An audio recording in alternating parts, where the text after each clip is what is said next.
আসসালামু আলাইকুম। আজকে জানবো ঝগড়া এড়িয়ে চলার ফজিলত। অহেতুক ঝগড়া বিবাদ মানুষের ব্যক্তিত্বকে ত্রুটিপূর্ণ করে, বহু কল্যাণ থেকে বঞ্চিত করে। তার জ্বলন্ত উদাহরণ পবিত্র লাইলাতুল কদরের নির্দিষ্ট তারিখ। নবীজি সাল্লাল্লাহু আলাইহি সাল্লাম লাইলাতুল কদরের নির্দিষ্ট তারিখ জানানোর জন্য সাহাবায়ে কেরামের কাছে আসছিলেন, কিন্তু ঘর থেকে বের হয়ে ঝগড়া বিবাদে লিপ্ত দুইটি লোককে দেখতে পান। তখন তাকে সে তারিখটি ভুলিয়ে দেয়। উবাদা ইবনুল সামিত রাদিয়াল্লাহু বলেন, একদা নবী সাল্লাল্লাহু আলাইহি সাল্লাম আমাদের লাইলাতুল কদরের নির্দিষ্ট তারিখ অবহিত করার জন্য বের হয়েছিলেন। তখন দুজন মুসলমান ঝগড়া করছিল, তা দেখে তিনি ভুলে গেলেন, আমি তোমাদের লাইলাতুল কদরের সংবাদ দেবার জন্য বের হয়েছিলাম। তখন অমুক অমুক ঝগড়া করছিল, ফলে তার নির্দিষ্ট তারিখ পরিচয় হারিয়ে যায়। সম্ভবত এর মধ্যে তোমাদের জন্য কল্যাণ নিহিত রয়েছে। তোমরা নবম, সপ্তম ও পঞ্চম তারিখে তা তালাশ করো।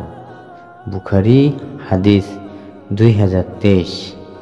তাই সর্বদা নিজেকে ঝগড়া বিবাদ থেকে দূর রাখার চেষ্টা করা আবশ্যক, কারণ মহানবী সাল্লাল্লাহু আলাইহি সাল্লাম উম্মতদের ঝগড়া থেকে দূরে থাকার পরামর্শ দিয়েছেন। ঝগড়াকে মুনাফিকের অভ্যাস বলে আখ্যায়িত দিয়েছেন। আব্দুল্লাহ ইবনে ওমর রাদিয়াল্লাহু থেকে বর্ণিত, রাসূলুল্লাহ সাল্লাল্লাহু আলাইহি সাল্লাম 4টি দোষ যার মধ্যে বিদ্যমান রয়েছে সে খাঁটি মুনাফিক, আর যার যার মধ্যে এই দোষগুলো একটি বর্তমান রয়েছে তা ত্যাগ না করা পর্যন্ত তার মধ্যে মুনাফিকের একটি স্বভাব থেকে যায়। 1. যখন সে কথা বলে মিথ্যা বলে। 2. সন্ধি চুক্তি করলে তা ভঙ্গ করে। 3. সে ওয়াদা করলে তা ভঙ্গ করে। এবং 4. সে ঝগড়া করলে অশ্লীল ভাষা ব্যবহার করে। মুসলিম হাদিস নাম্বার 113। এখানে ঝগড়াকালের অশ্লীল ভাষা ব্যবহারকে মুনাফিকের চরিত্র বলে আখ্যা দেওয়া হয়েছে।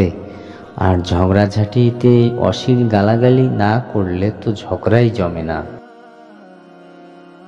তখন মানুষকে শয়তান প্রবাহিত করে, আর তারা বিবেক বুদ্ধি হারিয়ে অশ্লীল কথা বলা ও কাজ করতে দ্বিধাবোধ করে না। তাছাড়া ঝগড়াঝাটি মানুষকে হিদায়েতের পথ থেকে দূরে সরিয়ে দেয়, মানুষের ঈমান ও চরিত্রকে কুশলিত করে দেয়। আবু উমামা সাদি বিন আজলান রাদিয়াল্লাহু থেকে বর্ণিত, রাসূলুল্লাহ সাল্লাল্লাহু আলাইহি ওয়াসাল্লাম বলেছেন, আমার পরে হিদায়েত প্রাপ্ত লোক তখনই পথভ্রষ্ট হবে যখন তারা ঝগড়া বিবাদে লিপ্ত হবে। অতঃপর তিনি এই আয়াত তেলাওয়াত করেন, বরং এরা তো এক বিতর্ককারী সম্প্রদায়। সূরা যুকরুফ আয়াত 58। ইবনে মাজাহ হাদিস 48। অর্থাৎ হিদায়েত প্রাপ্ত লোকেরা ঝগড়ায় লিপ্ত হবে না, কিন্তু যারা হিদায়েতের পর বিচ্যুত হবে, পথভ্রষ্ট হবে, তারাই অহেতুক ঝগড়ায় লিপ্ত হবে। তাই আমাদের উচিত ঝগড়া থেকে নিজেকে নিরাপদ দূরত্বে রাখা।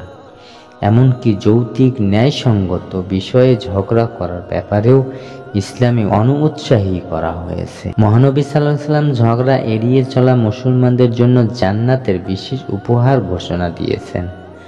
আবু উমামা রাদিয়াল্লাহু বলেন, রাসূলুল্লাহ সাল্লাল্লাহু আলাইহি ওয়াসাল্লাম বলেছেন, যে ব্যক্তি ন্যায়সঙ্গত হওয়ার সত্ত্বেও ঝগড়া পরিহার করবে, আমি তার জন্য জান্নাতের বেষ্টনীর মাধ্যমে একটি ঘরের জিম্মাদার। আর যে ব্যক্তি তামাশার ছলেও মিথ্যা বলে না, আমি তার জন্য জান্নাতের মাঝখানে একটি ঘরের জিম্মাদার। আর যে ব্যক্তি তার চরিত্রকে সৌন্দর্য মণ্ডিত করেছে, আমি তার জন্য জান্নাতের সর্বোচ্চ স্থানে অবস্থিত একটি ঘরের জিম্মাদার। আবু দাউদ হাদিস নাম্বার 4800। অন্য হাদিসে ইরশাদ হয়েছে, আবু হুরায়রা রাদিয়াল্লাহু বর্ণিত, রাসূলুল্লাহ সাল্লাল্লাহু আলাইহি ওয়াসাল্লাম বলেছেন, তোমরা অনুমান থেকে বেঁচে থাকো, কারণ অনুমান বড় মিথ্যা ব্যাপার।